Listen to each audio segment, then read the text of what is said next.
Hai semuanya, aku Yana. Mungkin saat ngeliat judul kalian mikir, ini orang udah kurus tapi masih aja nggak makan selama 24 jam lagi. Aku nggak berniat untuk jadi seperti ini. Tapi tahukah kalian kalau puasa dalam jangka waktu yang lama, seperti 24 sampai 72 jam, itu memiliki banyak banget manfaat kesehatan loh.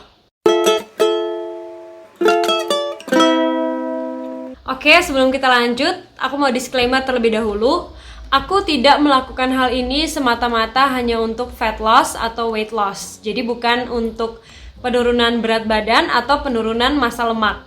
Memang beberapa minggu terakhir makanku nggak terkontrol. Jadi apa yang aku mau aku makan.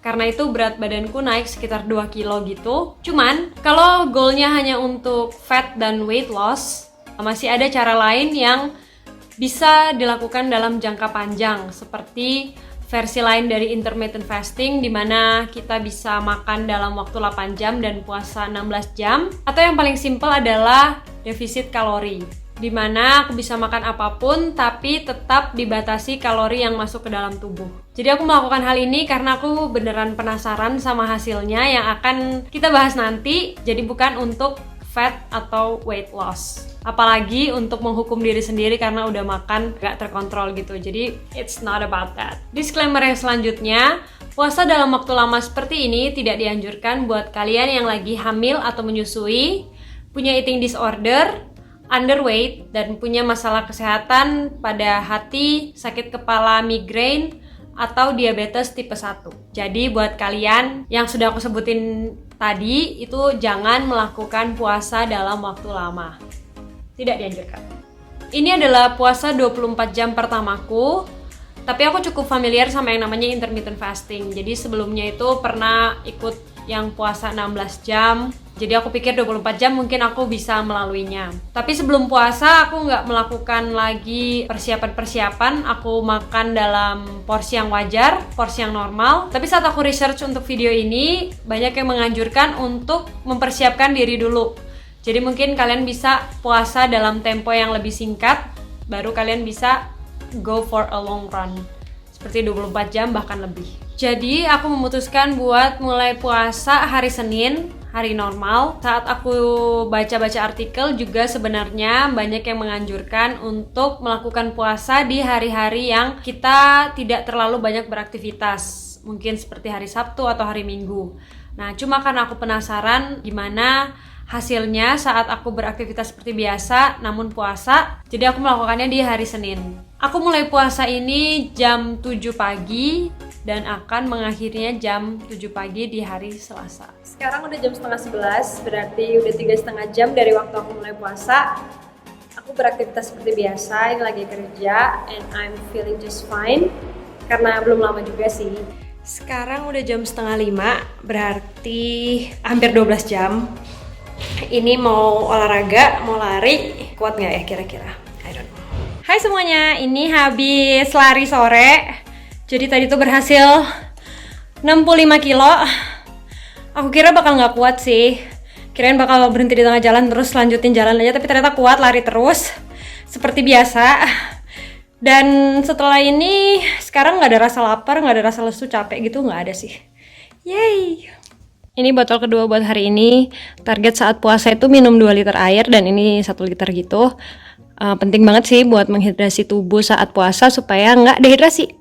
Sebenarnya kalau dihitung-hitung, aku puasa lebih dari 24 jam karena baru selesai makan itu hari Minggu malam sekitar jam 10-an. Lalu hari Senin itu saat bangun udah mulai nggak makan apa-apa dan puasanya berakhir hari Selasa jam 12. Aku nggak sempat vlog semuanya karena kerjaanku tuh juga banyak di jalan gitu ya, banyak di mobil. And now let's talk about the results. Dari beberapa sumber yang aku baca dan akan aku link juga di description box, puasa dalam jangka waktu lama akan pertama, mengurangi lemak dalam tubuh. Ini pasti terjadi karena saat tubuh kita nggak menerima asupan karbohidrat, dia akan otomatis memakai lemak yang tersimpan sebagai sumber energi. Jadi puasa pasti akan menyebabkan weight loss atau penurunan berat badan, namun yang hilang tidak hanya lemak saja, massa otot pun bisa ikut hilang. Benefit yang kedua, puasa bisa merangsang autophagy. Kalian bisa mencari apa itu autophagy di Google karena banyak banget artikel tentang autophagy.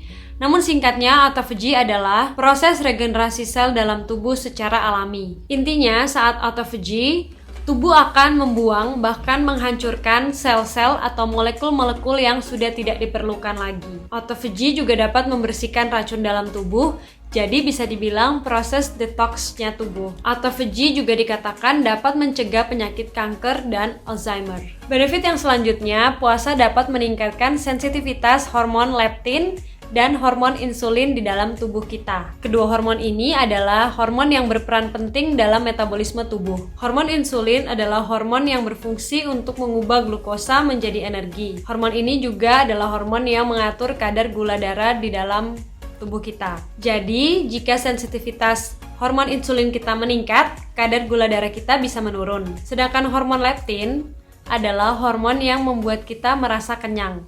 Hormon yang berperan dalam mengatur rasa lapar di dalam tubuh kita. Jika sensitivitas hormon leptin kita meningkat, sinyal lapar yang kita terima bisa lebih efisien sehingga kita dapat terhindar dari obesitas. Benefit selanjutnya, puasa juga baik untuk orang-orang yang kolesterolnya tinggi, juga memiliki tekanan darah tinggi. Lalu puasa juga bisa membuat kita semakin awet muda. Nah, menurut penelitian itulah benefit yang akan kita dapat saat melakukan puasa jangka panjang. Sekarang kita bicara soal hasil yang aku dapat secara pribadi. Untuk fat loss, aku merasakan dan melihat perbedaan saat sebelum dan sesudah puasa walaupun tidak begitu signifikan. Jadi tempat penyimpanan lemak orang-orang itu beda-beda. Ada yang di lengan, ada yang di perut, betis, paha, bahkan di pipi. Nah, kalau aku itu tempat penyimpanannya kebanyakan di perut. Dan di situ juga yang aku lihat perbedaannya walaupun tidak signifikan, tapi yang aku rasakan adalah badanku jauh lebih ringan dan lebih enteng. Yang bikin aku amazed adalah energi yang tetap sama, bahkan menurutku lebih saat berpuasa. Nah, jadi kan seperti yang kalian tadi udah lihat, saat berpuasa aku tetap bekerja seperti biasa dan berolahraga juga. Itu aku kira bakal lesu, bakal tidak bersemangat karena nggak makan, tapi ternyata sebaliknya. Walaupun siang-siang, hari Senin siang itu aku sempat ngerasa ngantuk, tapi ngantuk cuma ngantuk di mata gitu, kayak pingin merem aja, pingin tiduran sebentar. Tapi saat dibawa tidur sebentar, ya udah. Habis itu semangat lagi. Nggak sampai badan yang lesu, capek, malas ngapa-ngapain gitu, nggak sih. Aku juga nggak merasakan lapar saat puasa. Sebenarnya kalau mau dilanjutin lagi tuh bisa, cuman akunya aja yang nggak kuat sama godaan. Sekarang aku akan bagi tips singkat buat kalian yang mungkin tertarik untuk melakukan puasa jangka panjang. Yang pertama, pasti perhatikan persiapan sebelum dan apa yang harus kalian lakukan sesudah puasa. Jika ini adalah puasa jangka panjang pertama kalian, jangan malas untuk membaca artikel mengenai puasa jangka panjang, karena itu akan membantu kalian. Mungkin kalian juga bisa memperhatikan masalah kesehatan kalian dan search apakah itu aman buat kalian untuk melakukan puasa jangka panjang.